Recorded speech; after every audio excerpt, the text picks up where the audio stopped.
I'm quite excited to share a little bit more about leadership and leadership development. The question is simple. There's always three questions that comes into mind about leadership training. The first is actually, does leadership training work?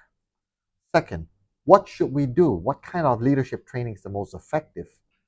And third, exactly what are we training towards?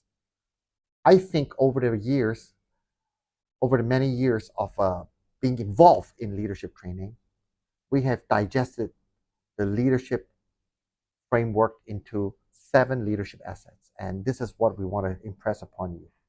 First of all, in leadership training, this concept is really difficult to measure because leaders are not trained in a 2-day program. You don't go to a TED talk or read a book and become a better leader. By definition, we believe leadership is developed and formed over time. Now the question is, what are we developing and what are we shaping over time as a leader? We believe there are 7 leadership assets, and I'm going to share with you each of these assets and how it is important to focus on the right leadership assets to invest in so that we can build a leader with the right purpose and outcome that we're trying to achieve. First, let me just draw this out. The first asset is about core values and mindset. I'll go through all these different assets first, and I'll go one on one. Second, it's about what is your leadership gifts? What are your leadership styles? Perhaps these are your strengths, and perhaps these are driven partly by personalities. Third, in a practical world, there's functional and industrial competencies that needs to be addressed. Functional competencies includes being an accountant, to a software developer, being in business development or sales, being in marketing, being in quality control, being in R&D, being a nurse, being a doctor, being an engineer, being a lawyer. These are functional competencies. A CEO is a functional competency. A sales director or a marketing manager are functional competencies. There are also in industry competencies, whether you're in healthcare, whether you're in manufacturing, aeronautics, we're in the F&B business, whether you're in a church. These are, which is religion, which are industry competencies. And the third asset is around functionality and industry competencies. Many leadership training often talks about what we call universal leadership competencies. What are these? Lead myself, lead my team, lead organizations. Many training interventions, training programs focus on self-leadership, which is oftentimes called personal effectiveness. It can also focus on team leadership or situational SL2 is what we call in the Blanchard solutions. These are programs that focuses on how do I better, more effectively lead, manage my team.